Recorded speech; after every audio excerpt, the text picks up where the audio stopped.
ঝোলটা ফুটে গেছে আর আলুটা ভালোভাবে সিদ্ধ হয়ে গেছে। দেখো, এবার ভেজে রাখা মাছগুলো দিয়ে দেবো।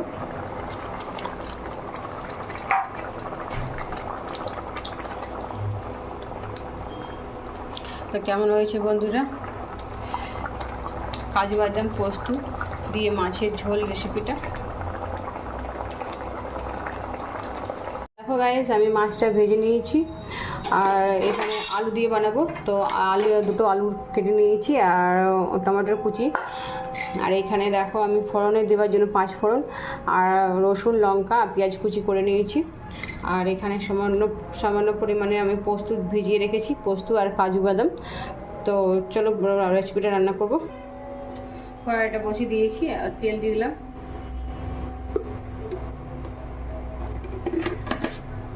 দেখো আমি মিক্সারে কাজু বাদাম রসুন লঙ্কা আর পোস্ত দিয়ে দিয়েছি, একটু পেঁয়াজ দিয়ে দিয়েছি গ্রেভি করার জন্য। তেলটা গরম হয়ে গেছে, 5 ফোড়ন দিয়ে দেবো।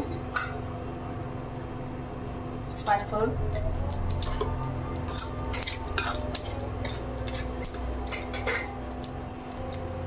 কেটে রাখা পেঁয়াজ কুচি,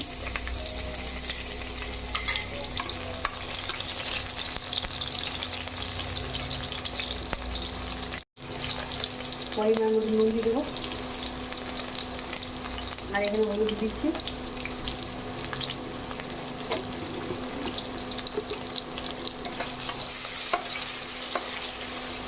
কেটে রাখা আলু আর টমেটো দিয়ে দেবো।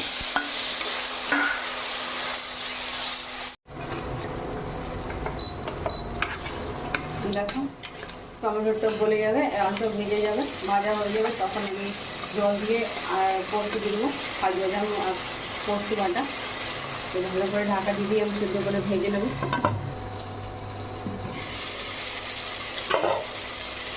অনেকটা ভাজা ভাজা হয়ে গেছে, এবার হালকা পরিমাণ জল দিয়ে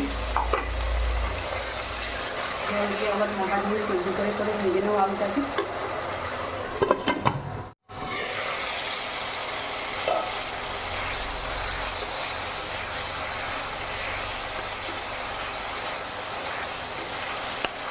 ভালোভাবে টমেটো আলু ভাজা ভাজা হয়ে গেছে। এবার এখানে পিষে রাখা পোস্ত লঙ্কা আর রসুন কাজু বাদাম দিয়ে দেবো।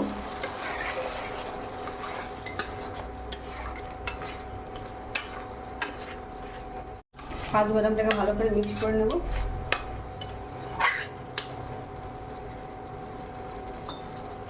এইভাবে একটু ঢাকা দিয়ে 10 মিনিটের মতো ভেজে নেব।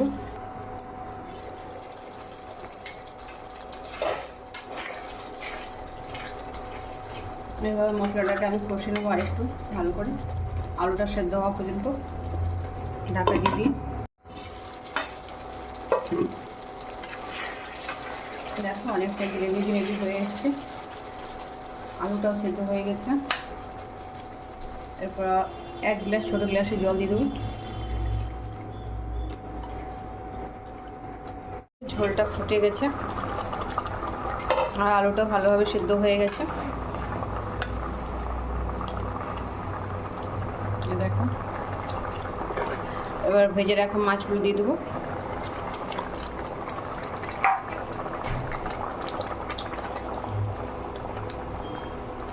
তো কেমন হয়েছে বন্ধুরা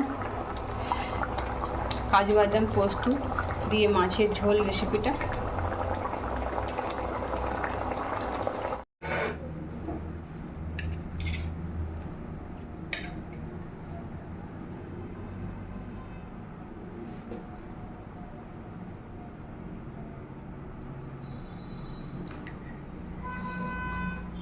দেখো পোস্ত দিয়ে রুই মাছের রেসিপিটা তোমাদের কাছে কেমন লেগেছে অবশ্যই লাইক কমেন্ট শেয়ার করো। ধন্যবাদ।